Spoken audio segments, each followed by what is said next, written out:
जय गायत्री माता, जय गुरुदेव। पुनर्जन्म एक ध्रुव सत्य। इस पुस्तक में आगे गुरुदेव जी लिखते हैं कि हम जिसे जीवन कहते हैं, प्राण, शरीर और आत्मा की शाश्वत यात्रा की रात उसका एक पड़ाव मात्र है, जहाँ वह कुछ क्षण विश्राम करके आगे बढ़ता है। यह क्रम अत्यंत अनंत काल तक चलना है। जीव उसे समझ न पाने के कारण ही अपने को पार्थिव मान बैठता है। इसी कारण वह अधोगामी प्रवृत्तियां अपनाता है, कष्ट भोगता है और अंतिम समय अपनी इच्छा शक्ति के पतित हो जाने के कारण मानवेतर योनियों में जाने को विवश होता है।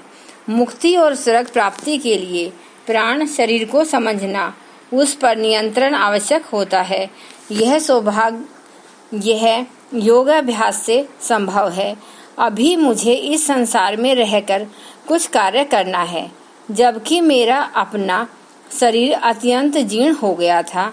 इसी से यह शरीर बदल लिया। उस व्यक्ति की बातें बड़ी मार्मिक लग रही थीं। मन तो करता था कि और अधिक बातें की जाएं, किंतु हमारे आगे बढ़ने का समय हो गया था। अतः इस प्रसंग को यहीं रोकना पड़ा।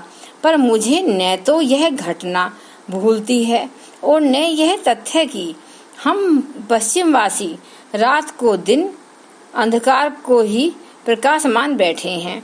इससे अवान्तर जीवन के प्रति हमारी प्रगति एकदम रुकी है। यह मरण का विभत्स रास्ता है। उससे बचने के लिए एक दिन पूर्व का अनुसरण करना पड़ेगा। ऊपर की दो घटनाएं परकाया प्रवेश की यह सिद्ध करती हैं कि शरीरों और शारीरिक सुखों के लिए मानवीय मोह माया मिथ्या है। शरीर को आत्मा का देव मंदिर समझकर उसकी पवित्रता तो रखी जाए, पर उसे विषय वासनाओं के द्वारा इस तरह गंदा, गलीज और घृणास्पद न बनाया जाए कि अपना अंतःकरण ही धिक्कार कर उठे। पश्चिम की एक ऐसी ही घटना यह सिद्ध करती है कि शारीरिक विषय वासनाओं को आसक्ति किस तरह बार बार शरीरों में आने को विवश होती है। यहाँ तो प्राण बल था, अतः दो आत्माएं एक शरीर के लिए झगड़ती रहीं, किंतु जब प्राण निर्बल हो तो कीड़े मकोड़ों की अभावग्रस्त जिंदगी ही मिलनी स्वाभाविक है। मिशिगन अमेरिका के एक छोटे से गांव वेटल कीक में वाल्टर सोडर स्ट्रास नामक एक व्यक्ति रहता था। वह उनकी फैक्ट्री में काम करता था। आगे प्रस्तुत घटना 13 सितंबर 1851 के न्यूयॉर्क मरकरी अंक में इन्हीं सोडर स्ट्राम में छपाई। वाल्टर को समुद्री नौकायन का शौक था। वे जिस टापू पर नौका विहार और मछलियां पकड़ने जाया करते, उस पर एक कुटिया थी जिस पर एक अधेड़ वायु का व्यक्ति रहता था। अक्सर आते जाते वाल्टर की उनसे जान पहचान हो गई थी। एक दिन तूफान और आकस्मिक वर्षा के कारण वाल्टर ने रात उसी कुटिया में बिताई। जिस समय तूफान का दौर चल रहा था, स्टैंड नामक उस व्यक्ति की स्थिति बड़ी विचित्र रही। वह इस तरह कांपता रहा जैसे कोई पत्ता कांपता हो। यही नहीं, बीच बीच में वह भयंकर चित्कार भी करता। इस चित्कार में वह कभी एक भाषा निकालता, कभी सर्वथा अनजान दूसरी। वाल्टर स्कॉट ने वह रात बड़ी कठिनाई से बिताई। वे लिखते हैं कि उसकी देह बुरी तरह कसमसा कर ऐंठती थी, तो लगता था कि दोनों ओर से पकड़कर दो आदमी उसे निचोड़ रहे हों। थोड़ी देर तक शरीर पीला और निढाल रहा। पीछे स्ट्रांड मुस्कुराकर उठ बैठा। पूछने में पहले तो वह टालता रहा, पर बहुत आग्रह करने पर उसने बताया कि एक फ्रांसीसी की आत्मा भी इस शरीर पर आने के लिए अक्सर प्रतिद्वंदी करती है। उसने बताया कि वास्तव में यह शरीर उसी का है, किंतु शक्तिशाली होने के कारण इस पर मैंने आधिपत्य जमा रखा है। उसने जेब से एक लाइटर और एक डायरी भी दी जो उस फ्रांसीसी के थे। लाइटर पर जेकब ब्यूमार्ट लिखा था। वॉल्टर उन्हें लेकर चले आए।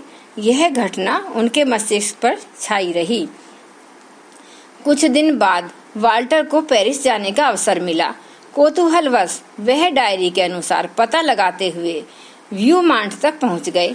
वहां जाकर उसने पाया कि वही स्ट्रैंड जो टापू में रहता था वहां विद्यमान था।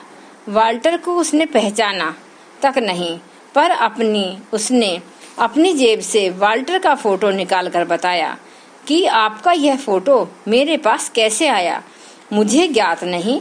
वाल्टर के स्मरण कराने पर वह अपने को व्यूमांट ही बताता रहा। अलबत्ता उसने यह बात स्वीकार की कि उसका एक अमेरिकी आत्मा से लंबे समय तक शरीर के लिए संघर्ष हुआ है और उसमें अंतिम विजय मेरी रही। आज के लिए बस इतना ही। आप इस स्टोरी को जो ये सुनाई जा रही है इसको पूर्ण विस्तृत जानने के लिए आपको इसका पहला पार्ट जरूर एक बार सुनना पड़ेगा। आप इसके पीछे वाले अध्यायों को ध्यान से सुनिए, तब आपको ये वाला जो आज सुनाया गया है यह अच्छी तरीके से कैसे समझ में आएगा। और आगे भी आप इसी तरीके से हमारे साथ बने रहिए। आपको इसी तरीके से गुरुदेव जी की बुक जो उन्होंने लिखी हैं उनके बारे में आपको बताया जाएगा। आगे भाग जारी रहेगा। आप सभी को मेरा नमस्कार तथा धन्यवाद। अब एक बार हम गायत्री मंत्र का उच्चारण करते हैं। ओम भूर्भुवः स्वः तत्सवितुर्वरेण्यं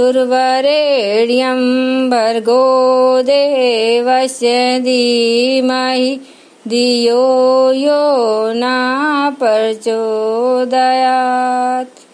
जय माता जी।